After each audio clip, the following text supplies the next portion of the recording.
Okay, this is a look at the HP OMEN laptop. This is 16.1 inches if you measure from angle to angle, just like that. This gives you a look at what the keyboard looks like. It's got black backlit keys.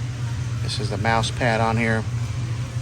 This does have an i7 processor in it.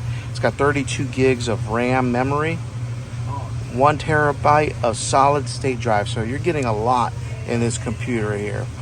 144 hertz refresh on the display. It's got all your Bluetooth and Wi-Fi in it as well. It comes with Windows 11 when you do buy it. Here on the side, it looks like there is a USB-C port right there, and a couple USB ports, and then an HDMI port right there. So I do like that it has that. A lot of these laptops are going away from all the ports that they can. You can see here there's a speaker. It's got the OMEN display right there, real subtle.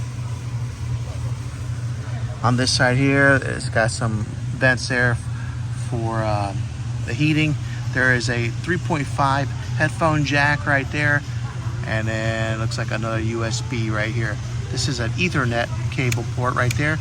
You pull that down and you can wire in directly with your internet, get a faster speed. But this gives you a look at this thing. Now I'm here at a local Costco store, and it's running at a price of $1,300 for this gaming laptop. But hopefully this gives you a better idea of what to expect if you're in the market to buy this HP OMEN laptop.